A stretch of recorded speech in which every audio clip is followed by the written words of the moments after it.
രാഷ്ട്രത്തോട് പ്രതിബദ്ധത. ഞാൻ എന്ത് ചെയ്യും? ഒന്നും രണ്ടും കൺസൈൻമെൻറ്റ് നല്ല നല്ല സാധനമൊക്കെ കാണിച്ച് നല്ലതായിരിക്കും, പിന്നെ ഒക്കെ കള്ളത്തരം. അല്ലേ? എല്ലായിടത്തും കള്ളത്തരം, അഴിമതി. ഇവിടെ ഭഗവത് അർപ്പണ ഭാവമുണ്ടോ? ഈ ഭാവന പ്രവർത്തിക്കുകയാണെങ്കിൽ, ജീവിക്കുകയാണെങ്കിൽ എല്ലാവരെയും കർമ്മം എത്ര ആത്മാർത്ഥതയും എത്ര നന്നായി നമ്മൾ ചെയ്യാൻ പറ്റുമോ അത്ര നന്നായി ചെയ്യില്ലേ? അപ്പം നാരായണാർപ്പണം ഈശ്വരാർപ്പണം എന്ന് പറഞ്ഞാൽ എന്താ? വെറുതെ വായോണ്ട് പറഞ്ഞുകൊണ്ടോ പുഷ്പിട്ടുകൊണ്ടോ നമസ്കരിച്ചുകൊണ്ടോ ആയില്ല. പിന്നെന്ത് ചെയ്യണം? പ്രവൃത്തി സിൻസിയറായിട്ട്, as best as one can. ഒരാൾക്ക് എത്ര നന്നായി ആ പ്രവൃത്തി ചെയ്യാൻ കഴിയുമോ അത്ര നന്നായി ചെയ്യണം. മനസ്സിലായോ? Best of one's knowledge and ability.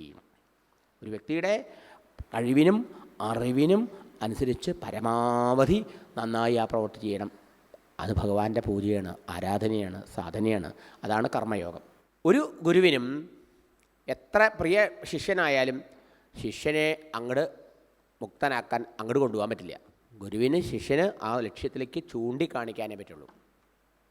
ശിഷ്യൻ സ്വയം പരിശ്രമിച്ച് അവിടെ എത്തണം. ഭഗവാനിലെത്തണമെങ്കിൽ, വൈകുണ്ഠത്തിലേക്ക് പോകണമെങ്കിൽ ചെയ്യേണ്ടത് എന്താ? നമ്മുടെ മനസ്സിനെ ശുദ്ധാക്കല. എല്ലാ സാധനാനുഷ്ഠാനങ്ങൾക്കും ലക്ഷ്യം ഒന്നേ ഉള്ളൂ. എന്താണ്? മനഃശുദ്ധി.